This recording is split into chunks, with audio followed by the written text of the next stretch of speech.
Dan Geltrude is a CPA, and he's the author of Dogs Taught Me Everything I Know About Business.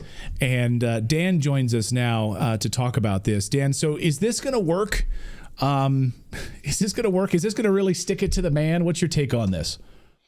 Well, I don't know. It really depends upon how many people are really motivated by companies rolling back DEI. Now, listen, from my perspective, I actually have no problem with this. I would much rather people exercise some power, economic power in this way than going out and destroying things and being violent.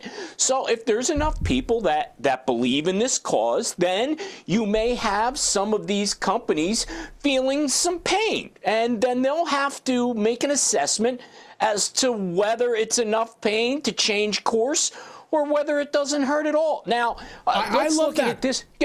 Hold on, I'll let you say that in a second. I love that because we've seen countless times now, like, I don't know, in the video game industry, for instance, I'll just point that out, where you had like Warner Brothers canceling a huge DEI project, $100 million they spent on it. I mean, you're seeing all of these companies right now having to fold up and because guess what? They put out their woke DEI garbage and people didn't buy it. They didn't spend their money to buy it. And that's the market working, right? So I agree with you in that regard.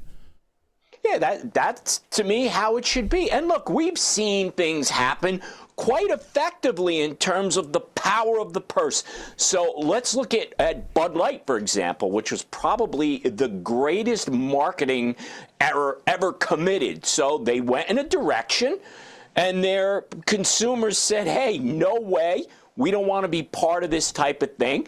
We're not buying the product. So what happened? Well, Bud Light, obviously, they're still trying to recover. So I'm good with it. I don't necessarily agree with the cause, but if that's how people want to exercise their feelings, go ahead. Okay, but let me play devil's advocate because, yes, you should be able to do this. It's a First Amendment right to boycott whatever you want.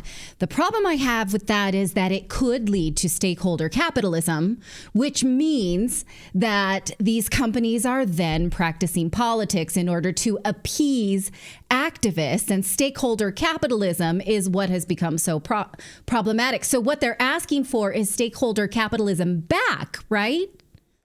Yeah, they want DEI back. It's really hard here because what's happening is that every company is getting pulled into a situation where they have to take a side. So yeah. I don't understand why this has to happen, why everyone, quite frankly, or everything has to be labeled. How about you have products, you sell them, if you like them, buy them, if you don't, go somewhere else, and that's the end of it. I don't know why everybody has to get pulled in, but to me, that's actually the politicians and the media doing that. These companies really have no business in these areas. These companies exist to make money for their shareholders. That's what they're supposed to do. All this other stuff is noise. Well, Apple this week their board just voted to keep their DEI practices in place. And so people can vote with their wallets on whether or not, if it affects, I don't know, if it affects the iPhone or whatever else, people can say, I'm sick of this. I don't want this in my tech products anymore. So I'm just not going to buy your product anymore at the end of the day, right? Yeah, and I think that's a beautiful thing. I think that people should be able to exert their economic power. And look, on a larger scale, I say the same thing geopolitically. I don't want to see any more wars between countries. If you look at what President Trump is doing right now, right, he's not declaring war. He's using the United States' economic might to negotiate, to get things that he believes are more fair for our country. So I say, let consumers do the same thing. Yeah, and tomorrow's the blackout day. At least it starts. Friday is my day off. I like to go, I like to go to the gun range. I like to spend some money. I like to go to Costco. We call it his consumerist day because he goes from Home Depot to Costco to the mall to the gun range to the So Clayton may make up for anyone who's boycotting. Exactly. I'll do the shopping for you, Dan. Dan, great to see you. Are you going to go shopping tomorrow? No, I am not. I am going to be working all day. Okay. All right. Well, you got to pack your lunch. He's boycotting. Yeah, he's boycotting. No, I'm not boycotting. Dan, thank you. I'm just thank you, Dan. busy. Okay. He's not boycotting. He wants to make sure. All right, Dan, great to see you as always. Have a great week.